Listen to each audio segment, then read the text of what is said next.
It is December 16. Michael Vaughan with Brian Acker. And Brian, I'm not trying to butter you up, but your blog on the Trump phenomenon was the best piece of analysis I have read anywhere. Wow. You nailed it.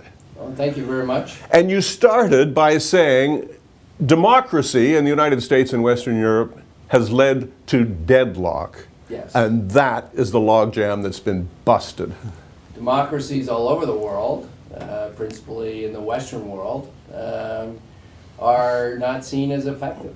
We're deadlocked. I mean, I'm not talking about Canada, obviously, but if you look at the U.S., if you look at much of Europe, Europe is a basket case in terms of democracy. Yeah. How do you think the people of Greece think about democracy right now? 40% unemployment, and they're going through their own economic depression. So it's hard to have values of democracy when you can't put food on your table, and that's what's currently happening now. So the rise in authoritarianism is happening. The people, certainly the Chinese leader and certainly Putin, are enjoying record high favorable rates when you look at their individual populations. So again, I see Trump playing a little bit on that. Well, he's not the most admirable person in the world by any means. A very imperfect vehicle for populism to happen. More authoritarian rule, yes. He is a flawed character. There's no question about that. But since election day, the market has put on over $1 trillion of market value. Yeah. Again, I was on not only BNN the day before the election, but I think even here, it looked like Hillary Clinton was going to win. Yeah. And it was going to be, I'm sorry, more of the same. The markets were dying, and since election night, they've been bubbling. Our fund, our U.S. fund, actually has outperformed the S&P literally since election night, only because money is going into value names. Hooray. That we've been holding for quite some time. Well, state some of the positive outcomes that you think could take place with Trump in office. There are so many, but let's do a few, because obviously, and again, you got to look at, I look at Trump as a centrist. So again, not really Republican, not really Democratic, and you actually see this in his appointments. Some of his appointments are very Democratic. So again, I think on specific issues, what will happen is he's going to try to thread the needle, if you will, and try to get things done. So for instance, there's $2.5 trillion, yes, that's with a T, locked in offshore banks, profits that American companies have made, but they can't bring it back onshore. President Obama, great president, big fan, but he would not yield in letting those that cash come back onshore without getting it taxed at 39%. Right. Trump's going to do a deal there, so you can see that. The carried interest rule, which allows billionaires basically to pay a tax of 15%. Romney used that for years. Again, so Trump didn't take any money from anybody. So again, a traditional political candidate that's hedge fund billionaires would basically get that, pay for that rule. So a candidate would have to bend to that rule. Trump is going to be gone. So again, put equity back into the system. I think the third thing you see is going to be, and we just seen it, the president of and the founder of SoftBank came out and said he's going to put $50 billion into the U.S. economy with a stroke of a pen, because actually America's back in business again.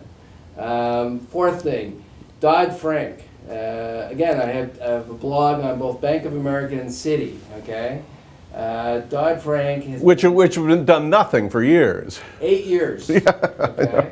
But again, if you look at just those two banks, trillions of dollars of assets on the balance sheet that are basically being held hostage. That credit has not been put back into the U.S. economy. And the U.S. economy can't grow without credit expansion. So again, some changes have to be made there, just so banks can lend again, can re-lever, And as they relever, put credit into the market, into the U.S. economy, so the U.S. economy can grow. There's so many things that just can be done, and I think Trump has been predicting, some of his people have been tweeting, the first 100 days when he takes office on January 20th, look for a lot of activity. And again, the market's anticipating that, and obviously the market's hitting new highs literally every day. I think he could be tremendously positive for the economy, but what about the disparity question and the notions of social justice and economic justice that are so badly served in the U.S.? Okay, so we've just come 8 years of only monetary policy. So interest rates have gone to zero. Yeah. The U.S. and much of the world, the Western world, are on QE. Yeah. Just in the sense of central banks buying everything. And at the end of the day, the common man, the man who voted in Trump, doesn't have a job. Yeah. But the top 5% of people who have financial assets, who live in certainly high-priced Toronto housing or New York or San Francisco, they've done very well. Thank you very much. Yeah. So again, how I see Trump in the picture is he's going to focus more on fiscal spending. I think we'll all agree monetary policy has run its course. We can't do any more. Yeah.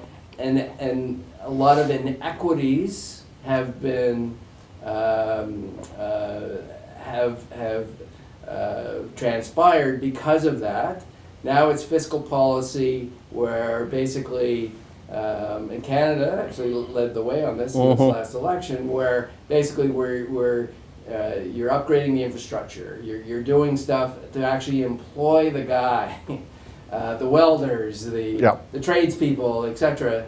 To actually do the work. They have jobs, and obviously they'll do better. So look for disparity actually to come down as fiscal policy actually gets expanded, certainly in the next 3 to 5 years. Very good analysis. I'm feeling better about the situation every time I speak with you. I'll come in and see you early in January, and we'll do the year in review and a little look ahead. Wonderful, Michael. And again, Merry Christmas and Happy Holidays. See you soon. Thank you.